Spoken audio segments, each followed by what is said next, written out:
चलिए अपने स्टार्ट करते हैं। कैपिटल स्ट्रक्चर वाला जो टॉपिक देख रहे थे, हमने कंबाइंड लिवरेज और ये सब चीजें देख ली थी। इनडिफरेंस पॉइंट पे बात हुई थी।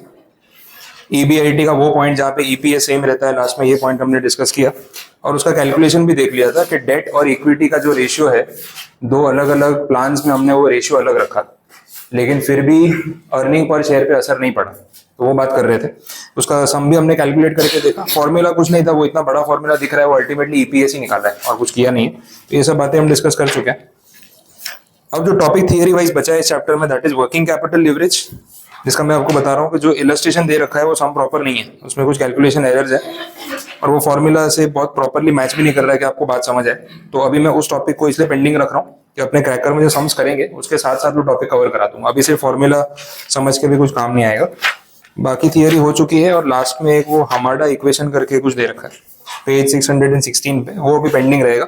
उस पे जाने से पहले जो बीच में इलस्ट्रेशन है, इलस्ट्रेशन नंबर 12, 13 जो दे रखे हैं, 14 है, ये सब कंप्लीट कर लेते हैं तो उतना पार्ट पैकअप हो जाए, फिर ये रिमेनिंग टॉपिक्स देख लेंगे। तो आप पेज नंबर 613 पे आ जाओ, इसमें देख लो इलस्ट्रेशन नंबर 12।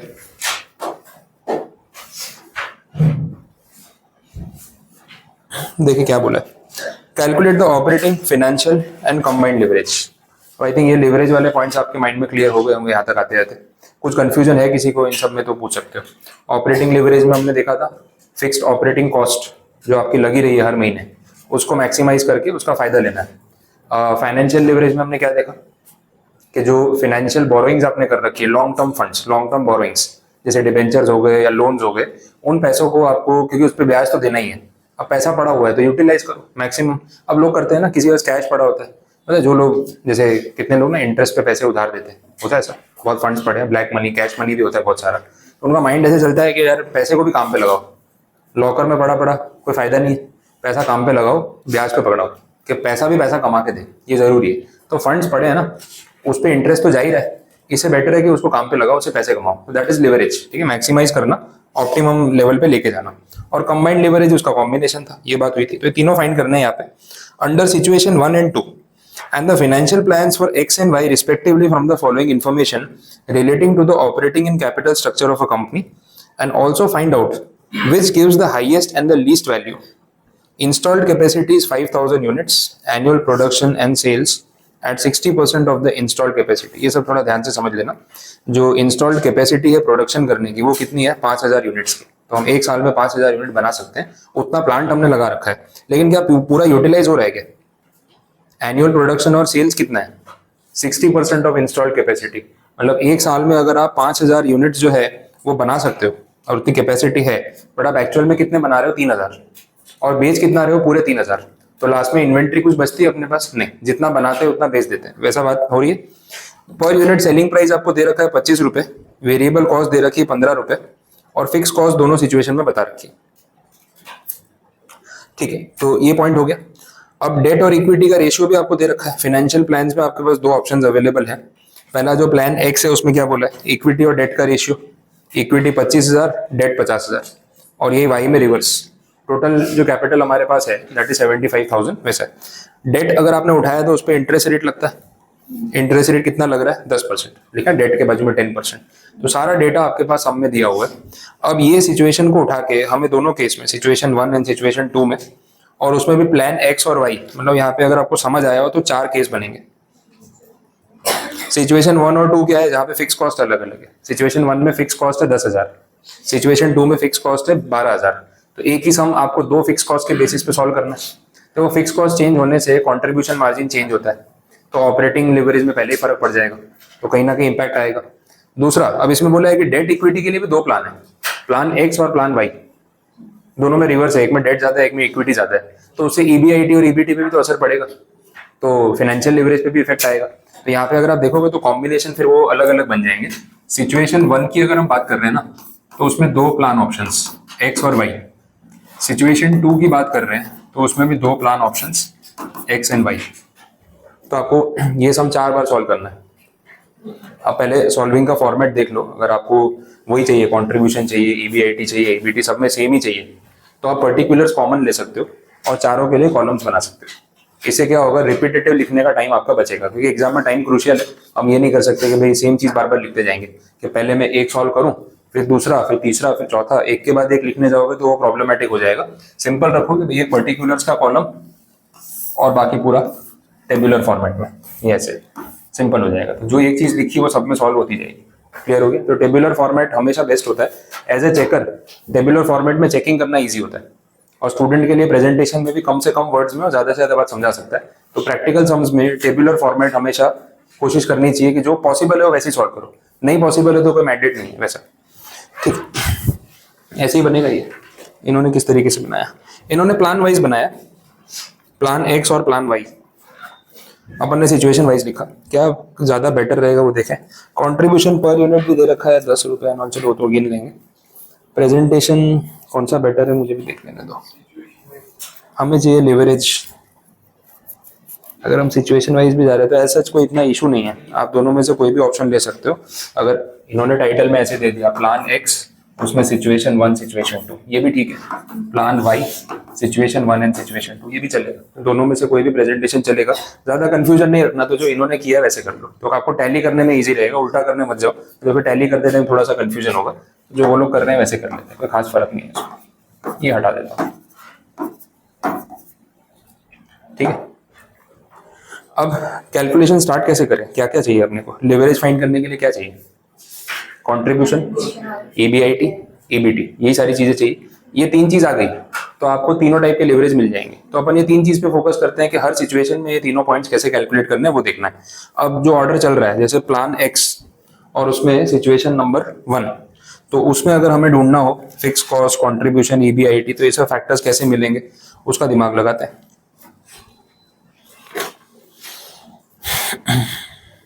कंट्रीब्यूशन तो पर यूनिट मिल जाएगा, उसमें तो प्रॉब्लम है नहीं।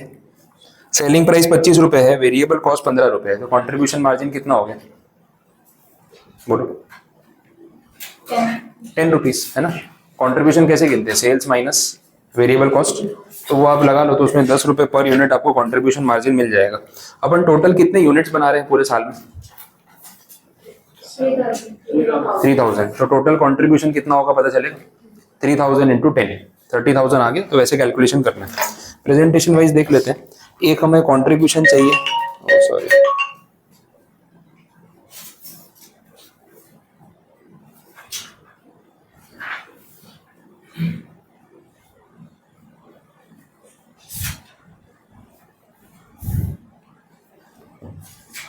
एक हमें कंट्रीब्यूशन चाहिए। कंट्रीब्यूशन हर केस में सेम रहेगा, चेंज हो जाएगा? चलो प्रॉपर्ली टेबल बना देते हैं। सेम रहेगा, चेंज होगा? सेम रहेगा। मैं भी साथ साथ में लिख लेता हूँ, प्रेजेंटेशन देख लो। ये अपना प्लान एक्स और ये प्लान वाई, ये पार्ट हो गया। इसको भी डिवाइड कर देते हैं।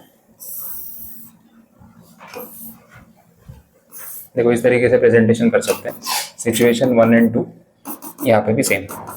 हमें जो जो डेटा चाहिए वो फाइंड करना शुरू कर देते हैं। सबसे पहले हमें चाहिए कंट्रीब्यूशन, वो डायरेक्टली दिख रहा है वो आप लिख लो, क्योंकि ये सब चीजें कंट्रीब्यूशन, ईबीआईटी, ईबीटी, ये तीनों चीजें मिल गई तो सारे लिवरेजेस अपने आ जाएंगे।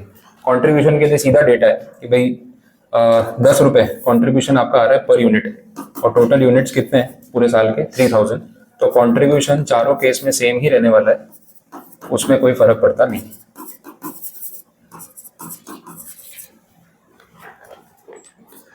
नेक्स्ट, अब फोकस करते हैं ईबीआईटी और ईबीटी पे। ईबीआईटी के लिए क्या कैलकुलेशन करें, कुछ दिया है?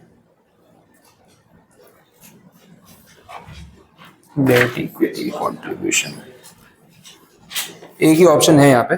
देखो अब याद करना, जब मैंने आपको ऑपरेटिंग लेवरेज पढ़ाया था तब बात हो रही थी कंट्रीब्यूशन की और ईबीआईटी की। तो मैंने ना वहाँ पे एक चीज ऐसे लिखी हुई थी, वहाँ पे एक चीज ऐसे लिखी थी, मैं याद कराता हूँ।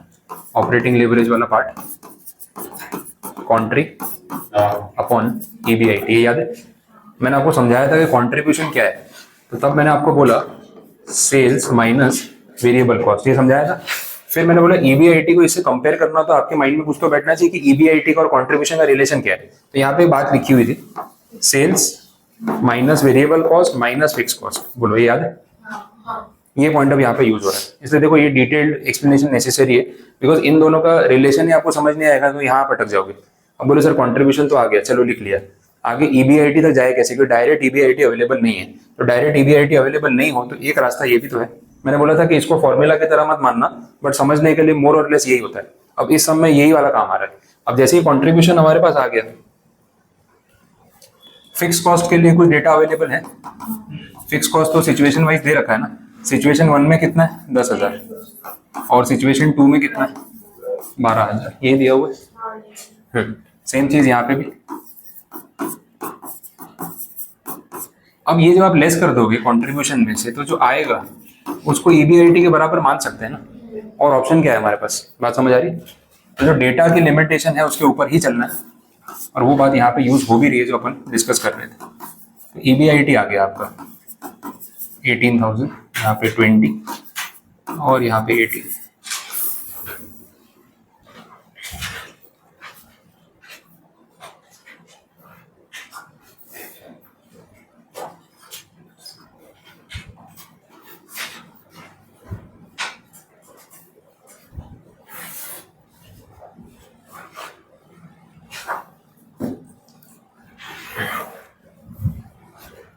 अब नेक्स्ट पार्ट, ईबीआईटी आ चुका है तो अब हमें जाना है ईबीटी पे।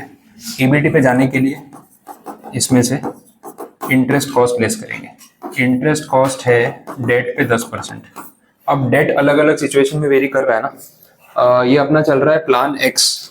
प्लान एक्स में जो डेट है वो 50,000 है, ठीक है। यहाँ पे डेट का कंपोनेंट एक बार लिख देता हूँ 50,000, और यहाँ जो है डेट का कंपोनेंट 25,000, ये पॉइंट है। 50,000 पे 10% 5,000 हो जाएगा। तो ये दोनों केस, क्योंकि दोनों प्लान एक्स ही है, 5,000 रहेगा। यहाँ पे 2500। इसके बाद आएगा ईबीटी, ये 15,000 13,000। बस हम एकदम मैकेनिकल हो जाता है, फिर खाली आपको ना वैल्यूज भरते जाना है। ये 16 15 500।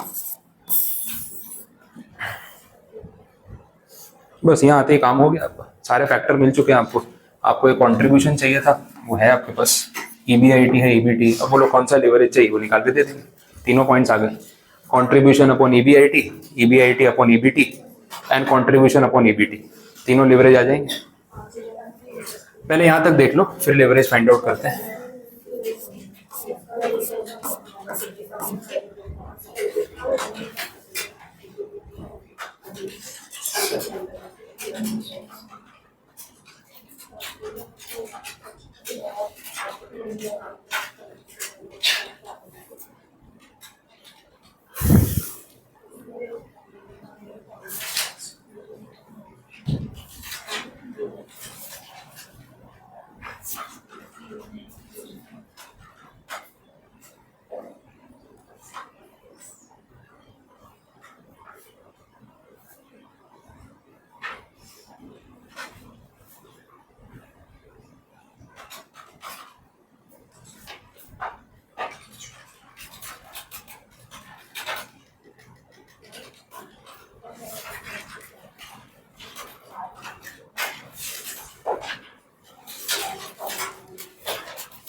बोलो यहाँ तक सबने कंप्लीट कर लिया। अब लिवरेज फाइंड करना है, यही कर लेते हैं नीचे, थोड़ा छोटा कर देते हैं इसको। Operating leverage, financial leverage, combined leverage.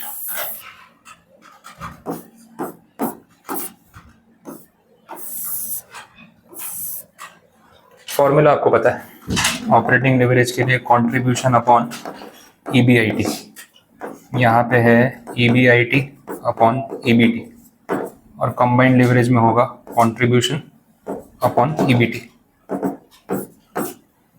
बस वैल्यूज है आपके पास, यहाँ पे चाहिए तो कंट्रीब्यूशन अपॉन ईबीआईटी 30,000 3/2 1.5, यहाँ पे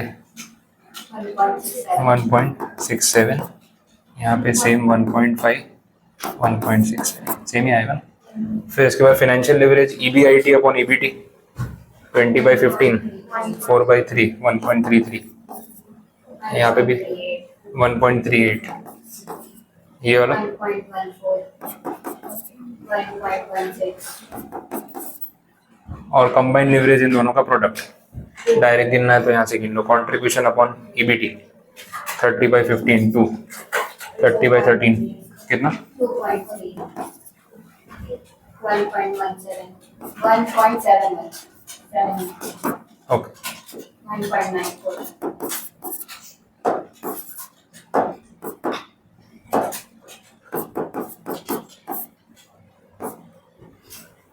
बोलो हो गया। देखो कितना प्रॉपर, प्रेजेंटेशन वाइज भी एकदम क्लियर, चेक करने वाले को कंफ्यूजन नहीं होगा। यहाँ थोड़ा आप स्पेसिंग वैसे रखना, ये सब एकदम ऐसे शॉर्ट फॉर्म मत लिखना। ऑपरेटिंग लेवरेज पूरा लिखो, ब्रैकेट में फॉर्मूला लिखो, ताकि फिर ये गिना हुआ कैसे आया वो समझ में आए। आप स्पेसिंग डबल रख सकते हो, 2 लाइंस यूज करो, एक ऑपरेटिंग लेवरेज नाम, नीचे प्रॉपर फॉर्मूला, उसमें कोई प्रॉब्लम नहीं है। स्पेसिंग में एकदम बचाने जाओगे, पेज पूरा भरता है तो ठीक है ना। कॉलम्स में अपने को थोड़ा विड्थ वाइज ध्यान रखना होता है, बाकी आप लेंथ तो कितनी भी ले सकते हो। तो स्पेसिंग अच्छे से रखना, जो भी चीजें आपको एक्सप्लेन करनी है कि सब कहाँ से आ रहा है, वो आप यहाँ पे ना साथ साथ में लिख सकते हो। कंट्रीब्यूशन वाला पार्ट है ये तो साथ में समझा दिया, नीचे ब्रैकेट में 2 लाइन यूज कर ली, ऐसा कर सकते हैं। उसमें कहीं पे एक्सप्लेनेशन में आप अगर लिखोगे नहीं तो मार्क्स कटेंगे।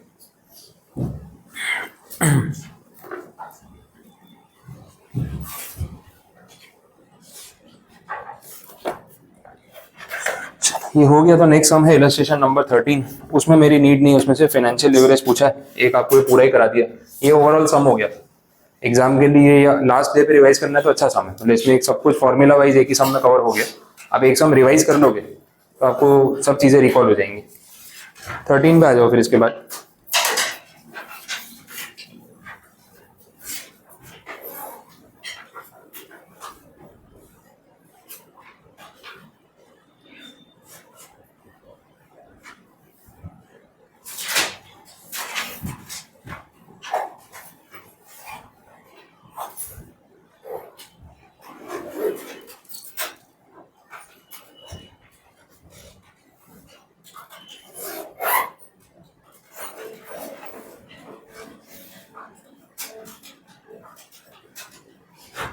इसके फोन में भाई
बढ़ गया।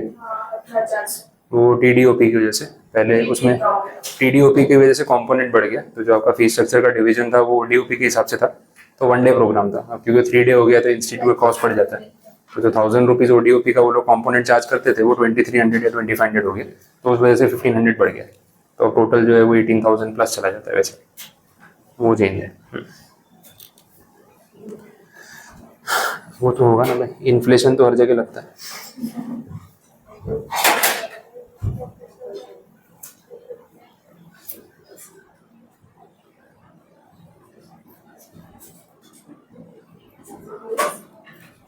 चलो 13 वाला स्टार्ट किया आप लोगों ने? ठीक, सॉल्व करो, कुछ नहीं आए तो बताओ।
बोलो क्या हुआ, सम सॉल्व हो गया?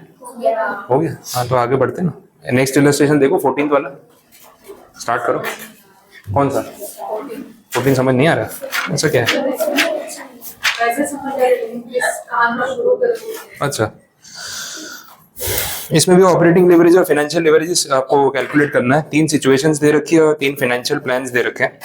ये इसी टाइप का बनेगा जैसा अपन ने किया है, 2 dimensional. Installed capacity, actual production, selling, variable, fix cost के 3 वेरिएशंस सेम ही है, एग्जैक्टली यही है, बट यहाँ पे नंबर ऑफ प्लान ज्यादा है। सिचुएशंस ए बी सी दे रखी है ना, ऐसे 3 सिचुएशंस हो गई, और उसके अंदर जो फिक्स कॉस्ट के प्लान्स है वो 3 अलग अलग है वापस से, वैसा है। तो यहाँ जैसे 2 थे वैसे 3 में डिवीजन है, तो यहाँ 4 केस बन रहे थे ना, यहाँ 9 बन जाएंगे फिर।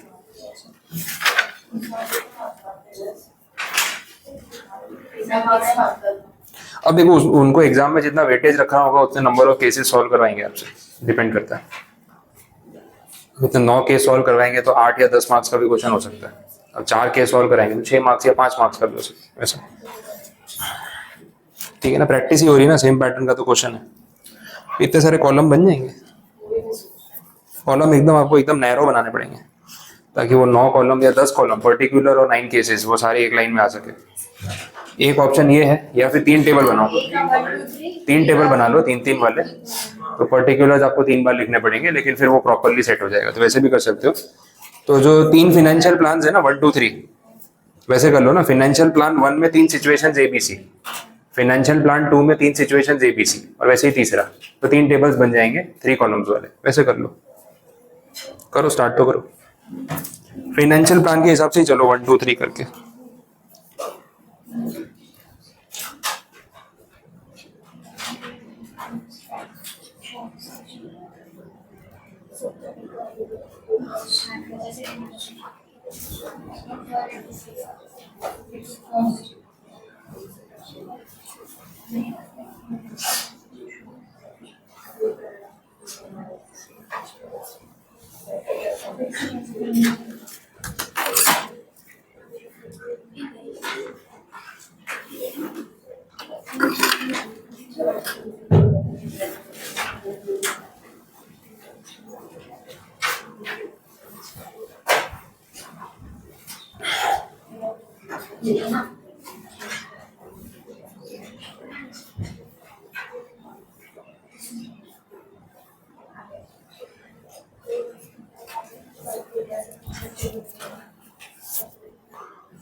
कोई क्वेरी है, कोई डाउट आ रहा है तो बोल देना।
सर इसमें इन लोगों ने फाइनेंशियल एवरेज में वीआईपी से ले लिया क्या किया? सिचुएशन ए में वीआईपी चेंज हो रहा है सब यहाँ क्या देंगे सेम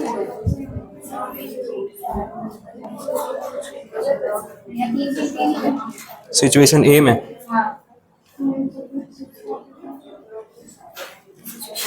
तो सिचुएशन ए में ईबीआईटी तो सेम ही रहेगा ना। तो उसमें फाइनेंशियल एवरेज में वीआईपी लोग ने अगर चेंज कर दिया सेम करती है जो सिचुएशन ए बी सी अपन ने गिना ना, इन्होंने सिचुएशन ए में फिर 3 प्लान कैलकुलेट किए, तो सिचुएशन ए में तो ईबीआईटी 3000 ही है ना, तो उसमें फिर प्लान 1 प्लान 2 प्लान 3 लोगे तो ईबीआईटी तो सेम ही रहेगा। यहाँ पे भी तो ऐसा हो ही रहा होगा। ये सेम नहीं है, ये बात समझ आ रही है? ये दोनों सेम कैसे है और ये दोनों सेम कैसे है? सिचुएशन 1 में ईबीआईटी 20,000, सिचुएशन 1 में ईबीआईटी 20,000, आप प्लान चेंज कर लो, सिचुएशन 1 तो सिचुएशन 1 ही रहेगी, तो वो 20,000 तो सेम ही रहेगा। ये वैसी बात होगी ना। हाँ, उनका सॉल्यूशन देख के मत सॉल्व करना, आप खुद प्रेजेंट करो बिना देखे, तो आप सही डायरेक्शन में जाओगे। उनका देख के वो प्रेजेंटेशन मैच करने जाओगे ना, तो फिर ऐसा क्यों किया वैसा क्यों किया, तो खुद का दिमाग चलना बंद हो जाएगा। तो आप उनका देखे बिना टेबुलर फॉर्मेट में सॉल्व करो।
कंट्रीब्यूशन आपको मिलेगा सेल और वेरिएबल कॉस्ट का डिफरेंस लेके।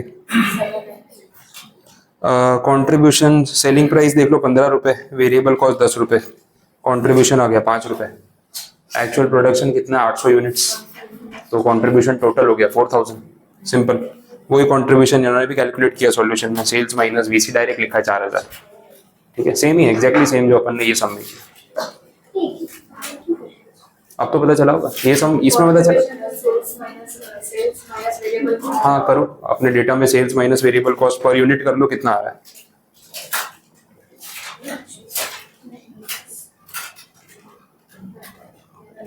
सेलिंग प्राइस कितना है, सेलिंग प्राइस कितना है पर यूनिट? 15 रुपये, और वेरिएबल कॉस्ट कितना है पर यूनिट? 10 रुपये। तो कंट्रीब्यूशन इसका डिफरेंस ही होता है ना, सेल माइनस वेरिएबल कॉस्ट, कितना आ जाएगा? 5 रुपये। टोटल कितने यूनिट्स बना रहे हो आप पूरे साल में? 800। तो वही 800 बेच रहे हो, प्रोडक्शन एंड सेल्स। तो 800 यूनिट पे 5-5 रुपये कमाए तो कितना कमाया? 4000, 4000 कॉन्ट्रीब्यूशन, है ना? एग्जैक्ट वही चल रहा है।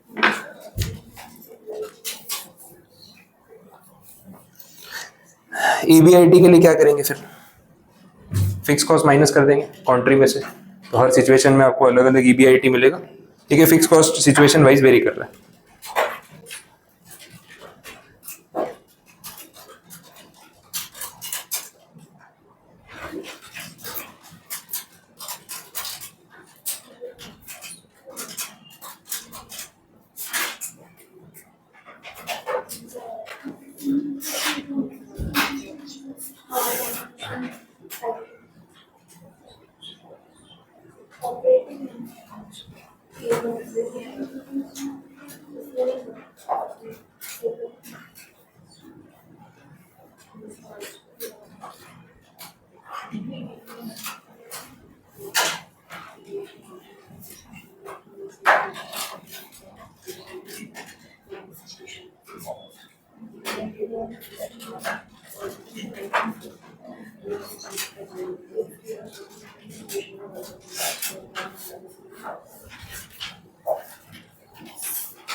बोलो अब सॉल्व हो रहा है। सिचुएशन ए वाला पार्ट कंप्लीट हुआ, कोई डाउट वहां तक? ठीक है, अब बाकी दो हो जाएंगे। ठीक, कर लो, कंप्लीट कर लो।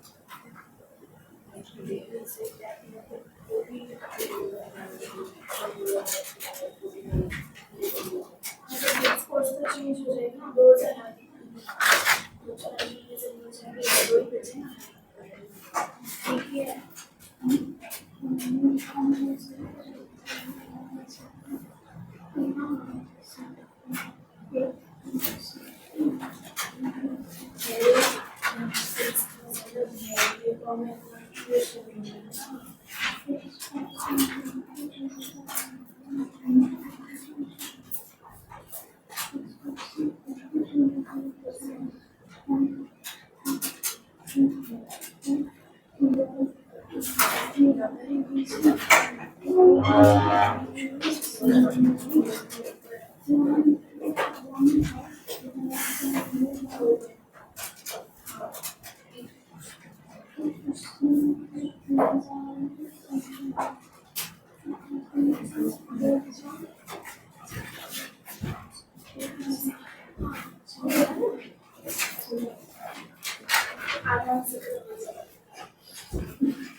तीनों सॉल्व हो गए, सारे आंसर टैली हो गए। ठीक है, और किसी को कुछ पूछना?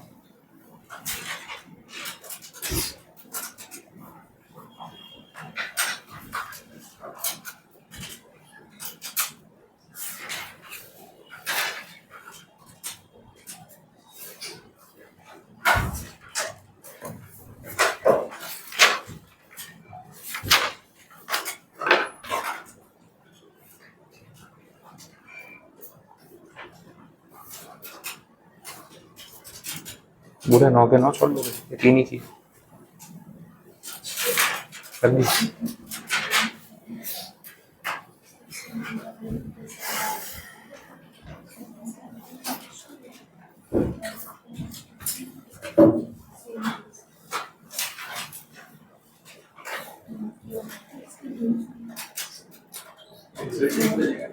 दो बजे।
बोलो आगे, सिचुएशन बी वाला सॉल्व हो रहा है? हो गया। ठीक है, तो आप ये सम कंप्लीट कर लो। तो जो मॉड्यूल के इलस्ट्रेशन है वो अपने इसके साथ कंप्लीट हो गए, जो कि स्टडीज थे। बस रिमेनिंग पार्ट में वर्किंग कैपिटल और जो बचा है वो हमारा वाला, और फिर अपने कल से क्रैकर के सम स्टार्ट करेंगे, तो उसके साथ साथ ये देख लेंगे। तो कल से क्रैकर कैरी कर लेना, उसके सम टारगेट करके पैकअप करेंगे। तो ये हर चैप्टर के साथ क्रैकर होती जाएगी ना, तो इंस्टीट्यूट कैसा एग्जाम में पूछ रहा है वो आपके ध्यान में रहेगा। तो फिर उसके ऊपर मेरा और कुछ करवाना बाकी नहीं रहेगा, अपने साथ में ही कर लेंगे कम। फिर नेक्स्ट चैप्टर उसके बाद शुरू करेंगे।